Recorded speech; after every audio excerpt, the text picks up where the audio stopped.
कहानी का नाम है लालची किसान और सोने का अंडा। एक गांव में एक गरीब किसान रहता था जिसका नाम गोपाल था।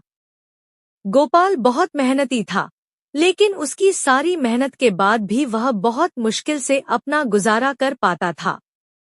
उसके पास थोड़ी सी जमीन थी, कुछ मुर्गियां और एक बकरी। वह इन्हीं से अपना जीवन यापन करता था। एक दिन गोपाल को उसकी एक मुर्गी ने बहुत खुश कर दिया। वह मुर्गी रोज एक सोने का अंडा देती थी।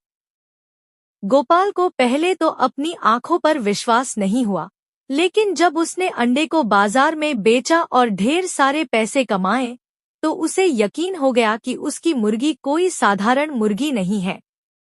अब गोपाल का जीवन बदल गया। रोज उसे एक सोने का अंडा मिलता और वह उसे बेचकर खूब पैसे कमाने लगा। धीरे धीरे उसका घर अच्छा हो गया, कपड़े अच्छे हो गए और वह एक खुशहाल जीवन जीने लगा। लेकिन इसके साथ ही उसके मन में लालच बढ़ने लगा।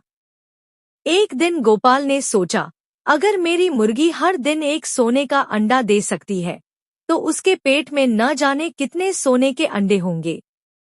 क्यों न मैं सारे अंडे एक ही बार में निकाल लूं और बहुत अमीर बन जाऊं।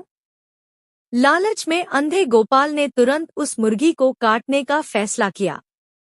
उसने बिना सोचे समझे अपनी प्रिय मुर्गी को काट दिया। लेकिन जब उसने मुर्गी के पेट को खोलकर देखा, तो उसमें एक भी सोने का अंडा नहीं था। गोपाल को अपनी गलती का एहसास हुआ, लेकिन तब तक बहुत देर हो चुकी थी। उसने अपनी मुर्गी और सोने के अंडों का स्रोत खो दिया था। अब गोपाल के पास न तो सोने का अंडा था और न ही वह मुर्गी। उसके जीवन में फिर से वही गरीबी लौट आई। उसने अपनी गलती से सीख ली, लेकिन उसका पश्चाताप अब बेकार था। उसने अपने लालच के कारण अपनी संपत्ति खो दी थी। इस कहानी से हमें यह सीख मिलती है कि लालच बुरी बला है। अगर गोपाल संतुष्ट रहता और धैर्य रखता, तो वह जीवन भर सोने के अंडे पाता रहता। हमें हमेशा संतुष्टि और धैर्य से काम लेना चाहिए, क्योंकि जल्दबाजी और लालच अक्सर नुकसानदायक साबित होते हैं। अगर आपको यह वीडियो पसंद आई हो तो इसे लाइक करके शेयर करना न भूलें। धन्यवाद।